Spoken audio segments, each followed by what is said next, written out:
with thee, and thou changest not. Thy compassions, they fail not. And as thou hast been, thou forever will be. Great, sing it. Great is thy faithfulness. Oh, great is thy faithfulness. And morning by morning, new mercies I see. And all I have needed, thy hand hath provided. And great is thy faithfulness, Lord, unto me. Yes, you are faithful. You are faithful. Oh, faithful. All creation, we testify. Summer and winter and springtime and harvest, and sun, moon, and stars in their courses above. They join with all nature in manifold witness to thy great faithfulness, your mercy and love. Oh, great is thy faithfulness. Oh, great is thy faithfulness. Morning by morning, new mercies I see. And all I have needed, thy hand hath provided.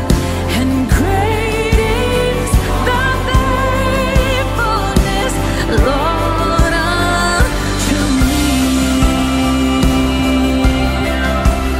Our creation, we testify, we witness to your faithful Lord, your faithfulness. And you give pardon for sin and a peace that endureth, and thine own depressions to cheer and to guide with strength for today and bright hope for tomorrow, and blessings on with 10,000 beside. I thank you, Lord. How great is thy faithfulness. Oh, great is thy faithfulness. Morning by morning, new mercies I see. And all I have needed, thy hand hath provided. Yes, great is thy faithfulness, Lord, unto me. Yes, you're faithful. You are faithful, Lord. I will sing forever. You are faithful. Yes, you're faithful. You are faithful, Lord. Yes, you are faithful. You're faithful. You are faithful. You testify that you are faithful.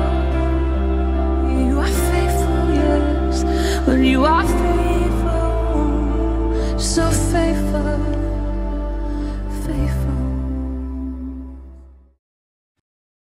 Mari sebelum kita merenungkan firman Tuhan, kita datang di hadapan Tuhan, kita memuji dan menyembah Dia.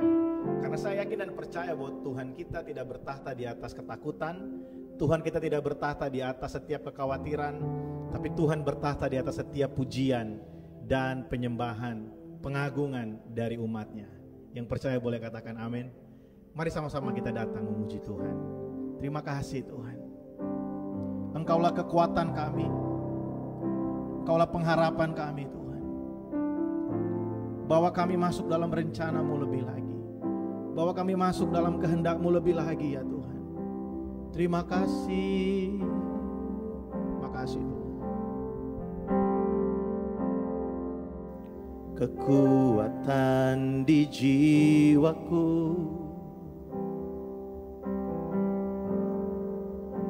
ketenangan di batinku, ada dalam hadirat-Mu, ku menyembah-Mu. Terima kasih.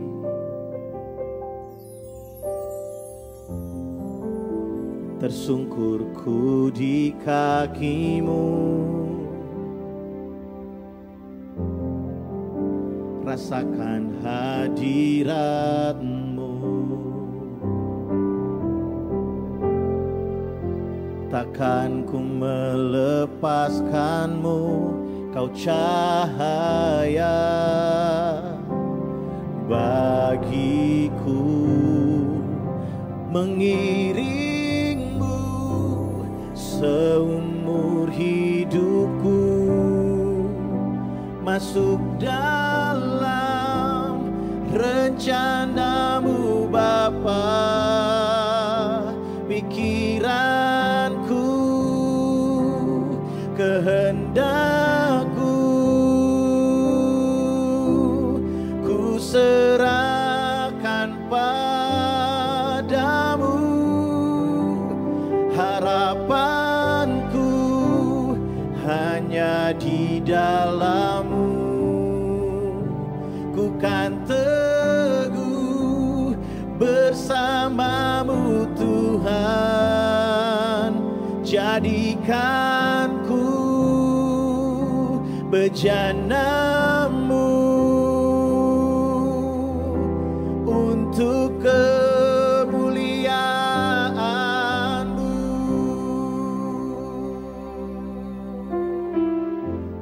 Terima kasih. Sama-sama katakan pujian ini. Kekuatan di jiwaku, ketenangan di batinku. Terima kasih. Ada dalam hadirat-Mu, ku menyembah-Mu. Kami tersungkur di bawah kaki-Mu. Tersungkurku di kaki-Mu, rasakan hadirat-Mu. Takkan ku melepaskan-Mu, Kau cahaya bagiku. Mengiring-Mu seumur hidupku, masuk dalam rencana-Mu Bapa. Pikiranku, kehendak-Ku, ku serahkan padamu. Harapanku hanya di dalam-Mu. Ku kan teguh bersama-Mu Tuhan. Jadikan-Ku bejana-Mu untuk memuliakan-Mu. seumur hidupku masuk dalam rencanamu Bapa. Pikiranku, kehendakku, ku serahkan padamu. Harapanku hanya di dalam-Mu. Ku kan teguh bersama-Mu Tuhan. Jadikanku bejana-Mu untuk memuliakan-Mu.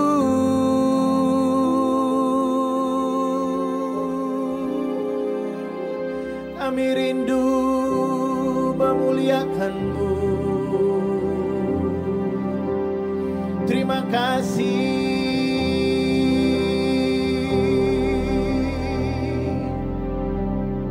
Sebab rencana-Mu ajaib bagi kami. Oh, rencana-Mu yang terbaik bagi kami. Tuhan Yesus, kami tinggikan nama-Mu. Tuhan Yesus,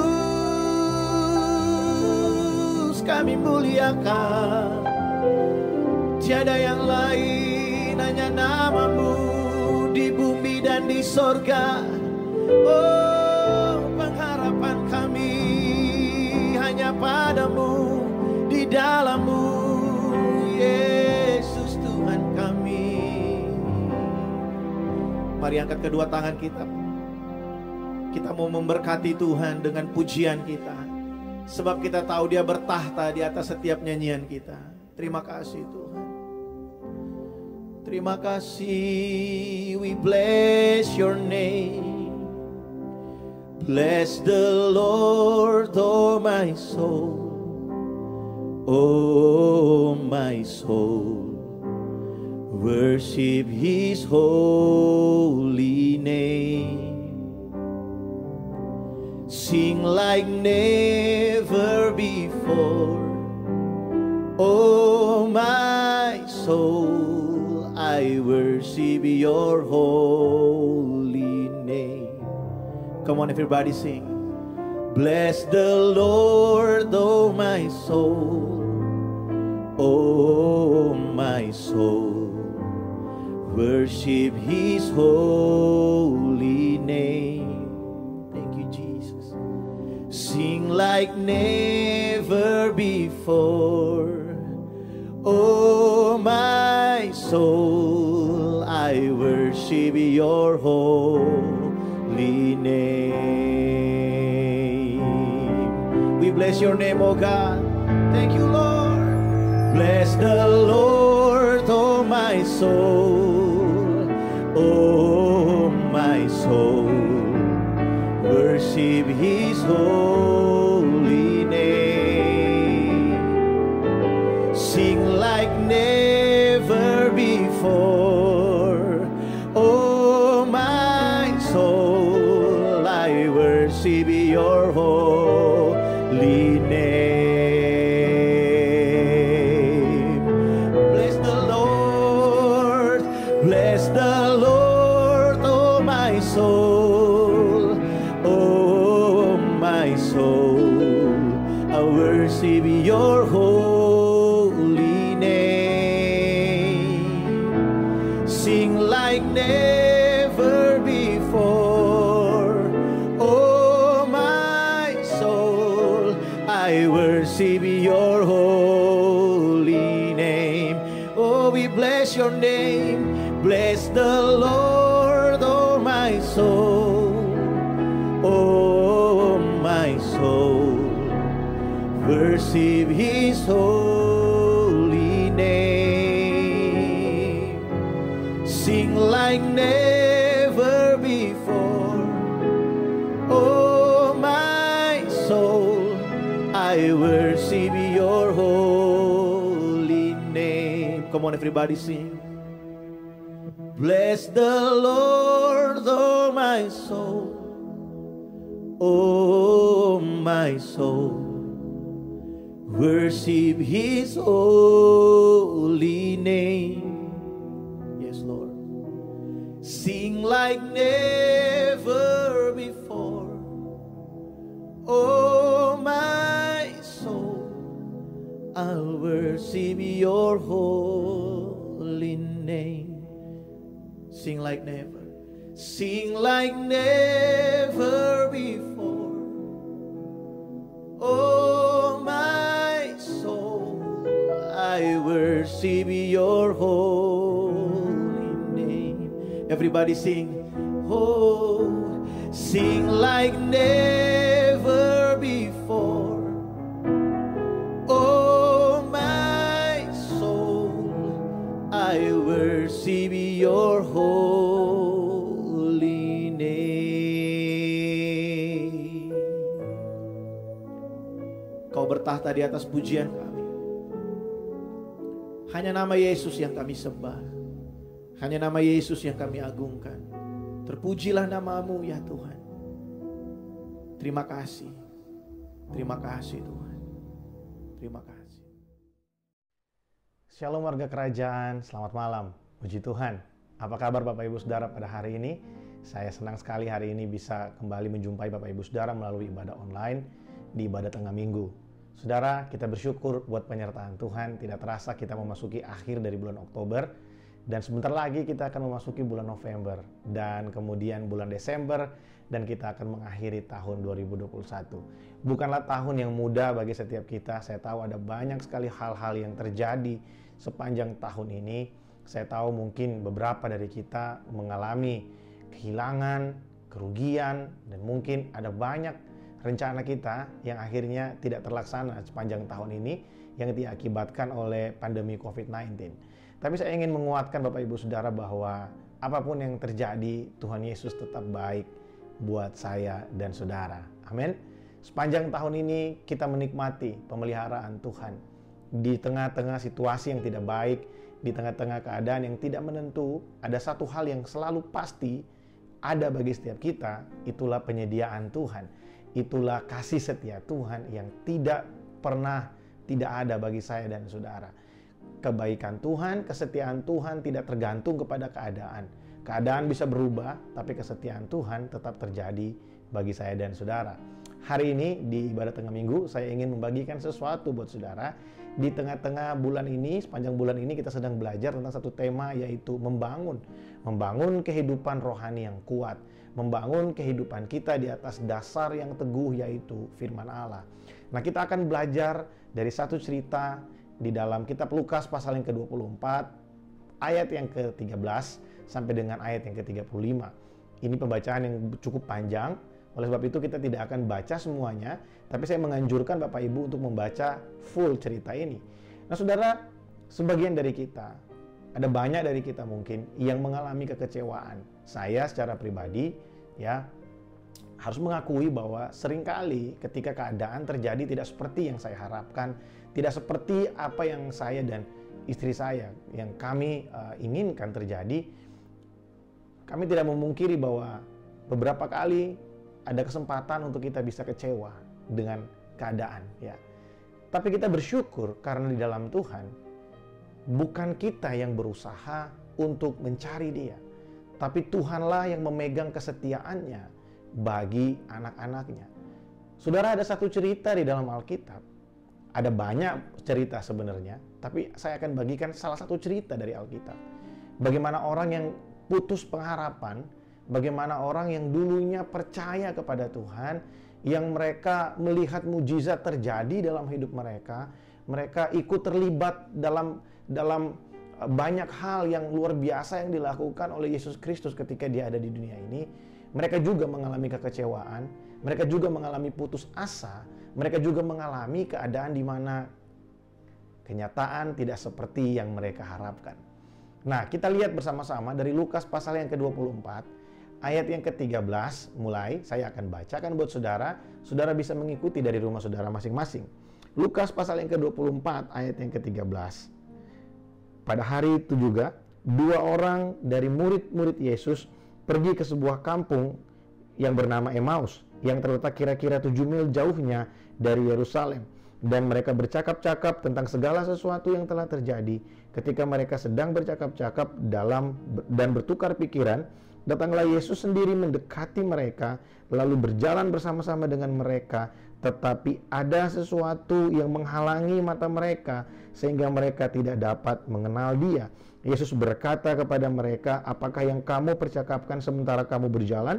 Maka berhentilah mereka dengan muka muram. Seorang dari mereka, namanya Kleopas, menjawabnya, "Adakah engkau satu-satunya orang asing di Yerusalem yang tidak tahu apa yang terjadi di situ pada hari-hari belakangan ini?" Kata Yesus kepada mereka, "Apakah itu?"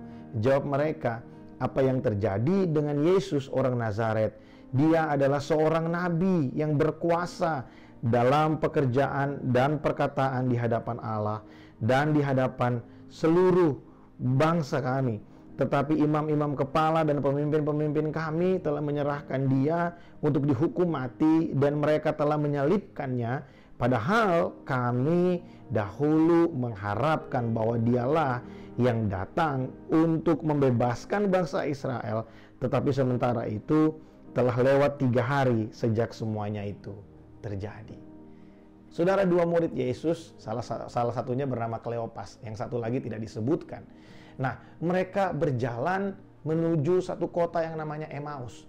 Saudara tahu apa yang membuat mereka ingin pergi ke Emmaus? Harusnya mereka tinggal di Yerusalem seperti yang Yesus perintahkan. Tapi mereka ingin pergi ke Emmaus. Ya, ada banyak orang beranggapan bahwa mereka pergi karena mereka kecewa, mereka tidak percaya dengan pemberitaan yang disampaikan oleh para murid yang lain, para perempuan-perempuan. Kalau saudara baca di ayat yang pertama dikatakan bahwa hari di mana kejadian ini terjadi adalah hari di mana Yesus dibangkitkan. Nah, Yesus pada saat itu telah menampakkan diri kepada orang-orang yang pergi ke kubur. Kalau sudah baca di ayat yang pertama, Lukas pasal yang ke-24, diceritakan bagaimana Maria Magdalena dan perempuan-perempuan yang lain, mereka pergi dan mereka tidak menemukan Yesus di sana. Ya, tapi Yesus berjumpa dengan mereka pada akhirnya dan berkata bahwa Ia akan menemui mereka kembali. Saudara, mereka tidak percaya dengan pemberitaan itu. Ketika para perempuan itu pulang ke tempat mereka berkumpul dan menyampaikan bahwa kami telah pergi ke kubur dan Yesus tidak ada di sana, Dia telah bangkit. Tapi buat kedua murid ini mungkin berita itu adalah omong kosong. Karena mereka berpikir, mana mungkin orang yang sudah 3 hari mati bisa bangkit kembali. Buat mereka itu adalah sesuatu yang mustahil. Nah, saudara harus mengerti bahwa di zaman itu ketika peristiwa ini terjadi, Israel itu sedang ada di bawah penjajahan Romawi. Saudara, unsur-unsur penyembahan dewa-dewi oleh orang Yunani itu masih erat melekat kepada budaya bangsa Israel pada saat itu. Sehingga cerita dongeng tentang kebangkitan orang mati, cerita dongeng tentang ilmu-ilmu sihir yang dapat membangkitkan orang itu banyak sekali beritanya. Nah, hal-hal seperti ini mempengaruhi kepercayaan mereka bahwa jangan-jangan ini dongeng aja yang disampaikan oleh para wanita ini. Waktu mereka berjalan, mereka bercakap-cakap tentang Yesus, mungkin mereka berpikir, berarti selama ini yang Dia lakukan, yang Dia ajarkan buat kita, itu bukanlah sesuatu yang sepenuhnya benar. Karena Dia pun sudah mati, dan kita tidak menemukan Dia lagi, Dia sudah tidak ada. Saudara, ketidakpercayaan itulah yang membuat mereka tidak bisa melihat Tuhan ketika Yesus berjalan bersama-sama dengan mereka. Saudara, yang pertama yang ingin saya sampaikan adalah ketika kita hidup dalam kekecewaan itu yang membuat kita tidak bisa melihat Tuhan yang ada bersama-sama dengan kita. Firman Tuhan berkata, Yesus setia. Dia setia kepada umatnya. Dia setia bagi saya dan saudara. Dia setia dalam melaksanakan perjanjiannya bagi saya dan saudara. Bapak Ibu Saudara, mulai dari zaman Abraham sampai kepada zaman Yakub, itu melewati satu jenjang waktu yang sangat panjang sekali. Ada banyak orang berkata mungkin Tuhan lupa akan janjinya kepada Abraham.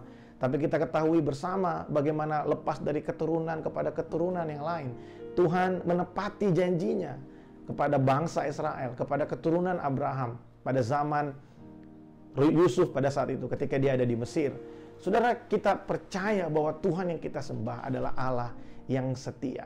Kekecewaan kita itu yang menghalangi kita untuk kita bisa melihat Tuhan yang berjalan bersama-sama dengan kita. Mungkin kita kecewa dengan keadaan di pandemi ini. Mungkin ada banyak hal yang hilang dari hidup kita sepanjang pandemi ini. Saudara, jangan biarkan kekecewaan. Kalau kita lihat keadaan, kita kecewa. Bisa jadi kekecewaan membuat kita tidak mampu melihat kebaikan Tuhan. Padahal di tengah-tengah keadaan yang tidak seperti yang kita harapkan itu, Tuhan menyatakan kebaikannya bagi saya dan saudara. Di tengah-tengah keadaan yang tidak seperti yang kita mau itu, Tuhan menyatakan kehendaknya yang lebih baik daripada kehendak kita. Tuhan menyatakan rencananya yang lebih baik dari rancangan-rancangan kita. Ada ayat yang berkata, firman Tuhan berkata bahwa setingginya langit dari bumi, demikianlah rancanganku dari rancangan-rancanganmu. Rancangan kita dan rancangan Tuhan itu jauh berbeda. Kita hanya melihat apa yang mampu untuk kita pikirkan dan kita lihat dengan mata kita. Tuhan melihat jauh ke depan. Tuhan adalah Alfa dan Omega. Dialah awal dan yang akhir. Dia tahu hari-hari kita ke depan seperti apa. Oleh sebab itu, saudara, jangan biarkan apa yang terjadi kepada dua murid ini terjadi dalam hidup kita. Mungkin keadaan yang tidak baik sedang menghampiri saudara hari ini. Mungkin pergumulan kita tidak kunjung selesai hari ini. Jangan lari ke tempat lain. Mari, jangan biarkan kekecewaan menguasai kehidupan kita. Mari lihat kebaikan Tuhan. Di tengah-tengah keadaan yang sulit, Dia menyertai kita. Di tengah-tengah keadaan yang sulit, Dia yang menghampiri kita untuk berjalan bersama-sama dengan kita. Kedua murid ini punya pengharapan bahwa Yesus yang akan melepaskan mereka dari penjajahan Romawi pada saat itu. Di ayat yang kita baca tadi jelas dikatakan bahwa padahal dulu kami menyangka, kami mengira, ayat yang ke-21, padahal kami dahulu mengharapkan bahwa Dialah yang datang untuk membebaskan bangsa Israel. Mereka mengharapkan sesuatu dari Tuhan, tapi tentu harapan mereka tidak seperti yang Tuhan rencanakan. Mereka mungkin berencana bahwa, ada Yesus nih, Dia akan melepaskan kita dari penjajahan ini. Baik, bukan? Itu adalah pemikiran yang baik, karena mereka sedang dijajah. Tapi tidak semua yang baik dalam pemikiran kita itu sesuai dengan kehendak Allah. Di ayat yang berikutnya, kalau kita lihat ayat yang ke-25, Yesus berkata kepada mereka, lalu Ia berkata kepada mereka, hai kamu orang-orang bodoh, betapa lambannya hatimu sehingga kamu tidak percaya segala sesuatu yang telah dikatakan para nabi. Bukankah Mesias harus menderita semuanya itu untuk masuk ke dalam kemuliaannya? Lalu Ia menjelaskan kepada mereka apa yang tertulis tentang Dia dalam seluruh kitab suci, mulai dari kitab Musa dan segala kitab nabi-nabi.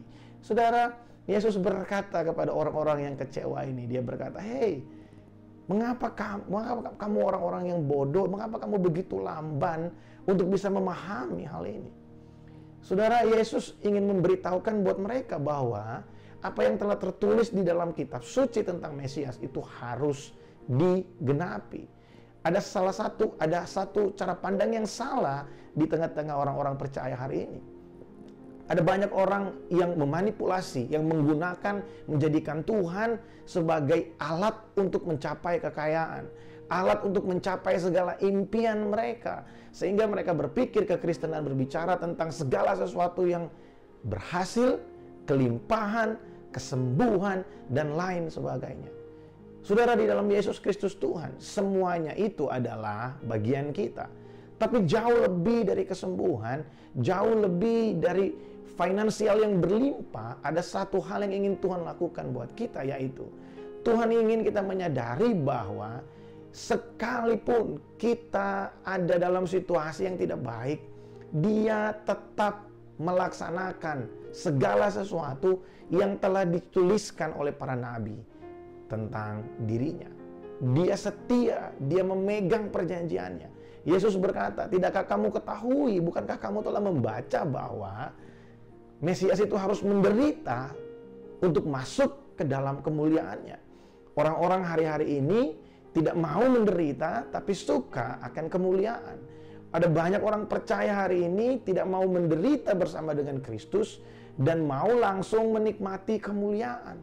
Ada orang yang berkata, kan Yesus sudah mati buat segala dosa kita. Kan Yesus sudah menebus segala kesalahan kita. Buat apa lagi kita memikul salib bersama-sama dengan Dia? Saudara, saya ingin kasih tahu buat saudara, penderitaan bersama Yesus bukan berarti kita harus cari masalah dengan dunia ini. Enggak. Bukan berarti kita hidup terlepas dari segala persoalan yang ada di dalam dunia ini, yang secara natur itu ada dalam hidup manusia. Tidak ada manusia dalam dunia ini yang tidak punya persoalan. Tidak ada manusia dalam dunia ini yang tidak punya beban. Tapi ada satu hal yang baik buat kita ketahui adalah bahwa Tuhan menyertai kita di dalam segala keadaan ketika kita memikul beban-beban kita.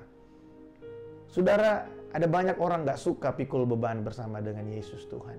Apa sih maksudnya pikul beban bersama dengan Yesus? Menderita bersama dengan Yesus. Waktu kita dikucilkan karena kita orang percaya. Waktu kita dinomorduakan karena kita orang percaya. Waktu kita dianiaya oleh karena kebenaran. Itulah yang dimaksudkan. Kita ikut menderita bersama-sama dengan Yesus. Dan kita juga dipermuliakan bersama-sama dengan Dia. Untuk sampai kepada kemuliaan, Yesus mengalami salib. Hari ini, kalau kita mau hidup kita mengalami kemuliaan Allah dalam kehidupan ini, kalau kita mau melihat kemuliaan Tuhan dalam kehidupan ini, jangan hindari salib, saudara. Jangan hindari salib. Yesus telah memberikan contoh bagi kita semua. Dia memberikan hidupnya bagi kemuliaan Tuhan.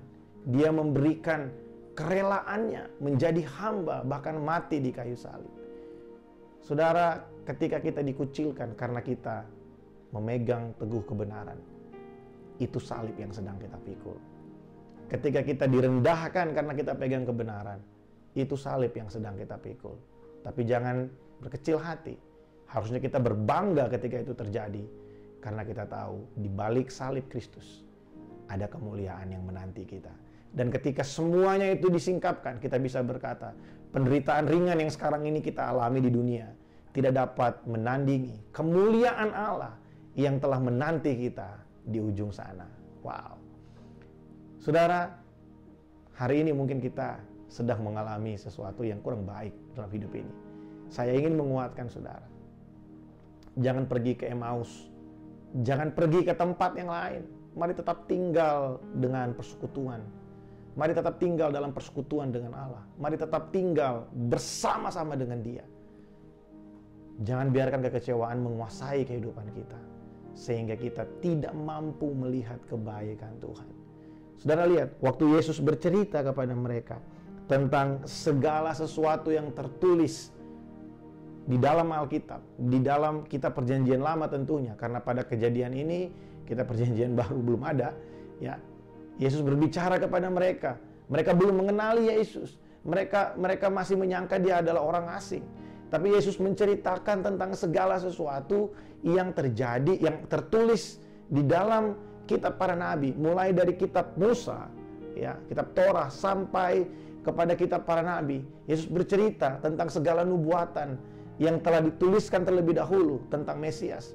Saudara, Yesus Kristus itu bukan sebuah dongeng. Dia adalah sesuatu yang real. Dia datang ke dalam dunia sebagai penggenapan dari segala janji Allah. Dia datang ke dalam hidup saudara sebagai penggenapan dari segala janji Allah yang telah dituliskan terlebih dahulu.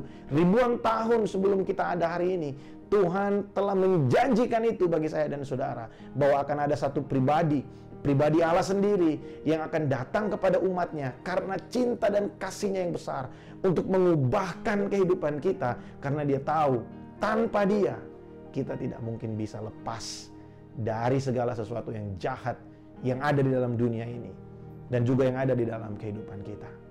Saudara, ketika Yesus berbicara kepada mereka, Yesus kembali melakukan perjamuan kudus bersama-sama dengan mereka. Ayat yang ke-30 dikatakan seperti ini. Waktu Ia duduk makan dengan mereka, Ia mengambil roti, mengucap berkat, lalu memecah-mecahkannya dan memberikannya kepada mereka. Ketika itu terbukalah mata mereka dan mereka pun mengenal Dia, tetapi Ia lenyap dari tengah-tengah mereka. Saudara, kalau kita hari ini mungkin telah terjebak, terjerumus ke dalam kekecewaan dan kita mulai tidak bisa melihat segala sesuatu yang baik yang sudah Tuhan berikan, sediakan bagi kita hari ini. Saudara tahu jalan keluarnya bagaimana? Kembali kepada persekutuan dengan Dia. Sudah berapa lama kita nggak berdoa? Sudah berapa lama kita meninggalkan persekutuan dengan Tuhan? Sudah berapa lama kita meninggalkan pembacaan rutin Alkitab kita? Saudara, kalau hari ini masih ada orang yang tidak baca Alkitab tiap hari, itu kebangetan, saudara. Karena handphone di tangan kita itu ada aplikasi Alkitabnya. Kalau hari-hari ini ada orang yang tidak baca renungan harian, sepertinya itu juga sebuah kebangetan, karena handphone yang ada di tangan kita punya sekian banyak aplikasi yang membantu menolong orang percaya untuk bisa terus memelihara iman di dalam kebenaran. Jalan keluarnya adalah kembali kepada persekutuan dengan Tuhan. Nah, saudara lihat, gairah yang paling besar dalam hidup manusia sebenarnya adalah bukan ketika mujizat terjadi, bukan, saudara. Mujizat yang paling besar itu sudah kita terima. Bukan kesembuhan, bukan miskin jadi kaya, bukan. Yesus mati di kayu salib bukan hanya mengubahkan orang yang miskin jadi kaya, orang yang dulunya jahat jadi baik, orang yang baik jadi tambah baik, enggak. Yesus mati di kayu salib untuk memberikan hidup kepada segala sesuatu, semua manusia yang sudah mati rohani. Yesus menghidupkan kembali apa yang ada dalam hidup kita, pengharapan yang sudah mati, masa depan yang suram dihidupkan kembali oleh kebangkitannya, oleh kematiannya di kayu salib. Dia menghidupkan segala sesuatu yang mati dalam kehidupan kita. Ayat yang ke-32 dikatakan seperti ini. Ketika kata mereka seorang kepada yang lain, bukankah hati kita berkobar-kobar ketika Ia berbicara dengan kita di tengah jalan, dan ketika Ia menerangkan kitab suci kepada kita? Saudara, yang membuat hati kita bergairah sebenarnya adalah bukan ketika mujizat, kesembuhan, atau finansial, bukan. Tapi ketika kita merenungkan firman Tuhan.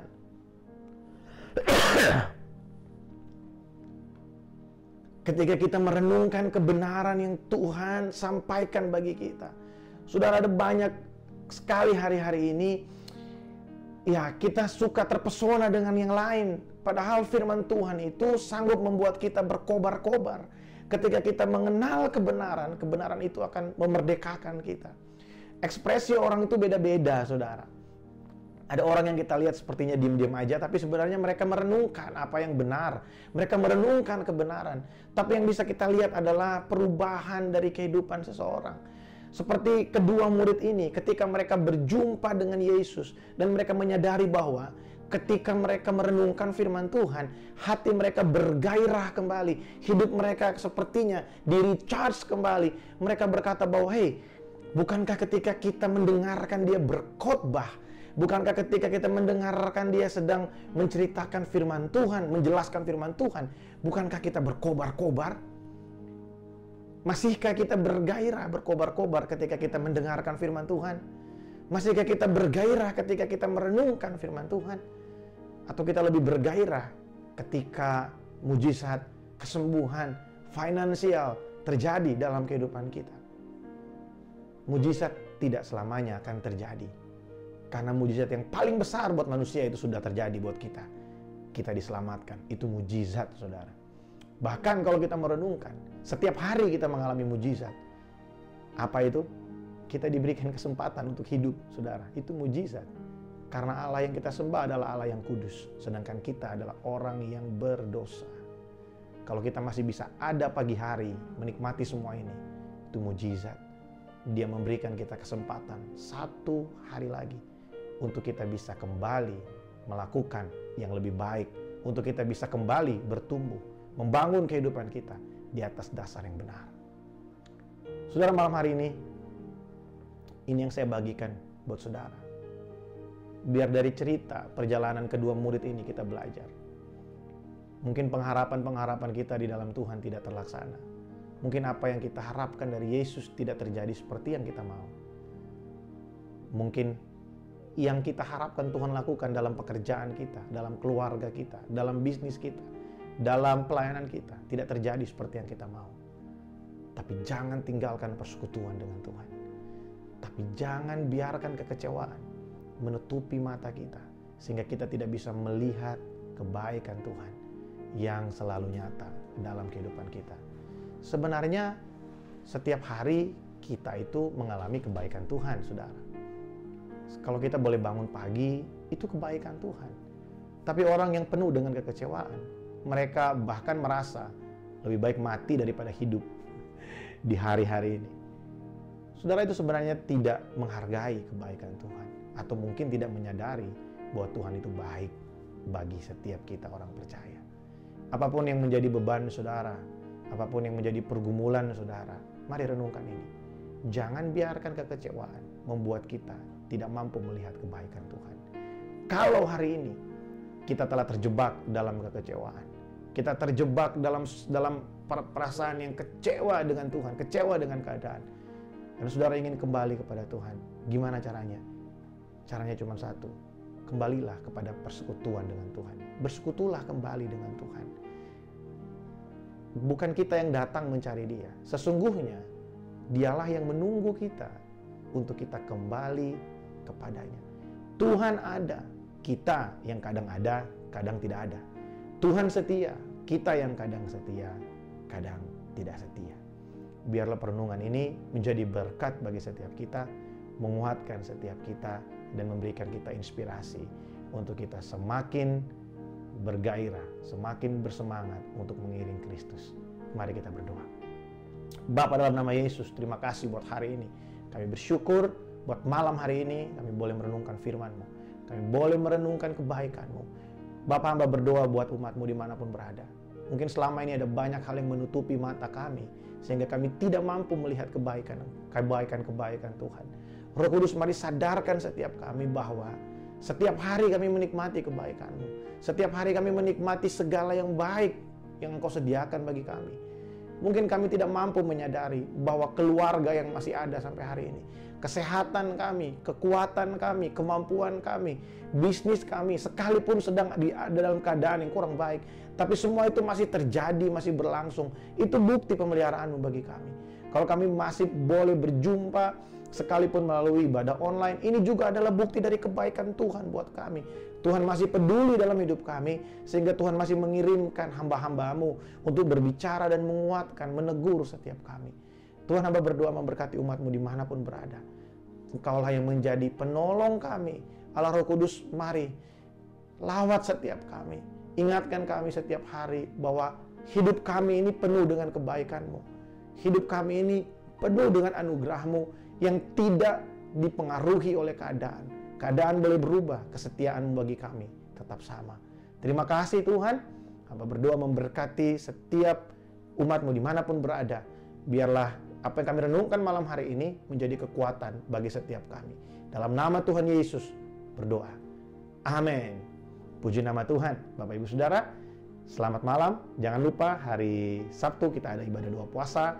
Dan hari Minggu nanti kita akan dilayani oleh Bapak Pendeta Winsom Simamora. Beliau adalah gembala dari gereja Bethany Church Malaysia yang ada di Kuala Lumpur. Saya yakin dan percaya setiap kita akan menerima berkat yang luar biasa melalui hambanya. Sampai jumpa di doa puasa. Tuhan Yesus memberkati.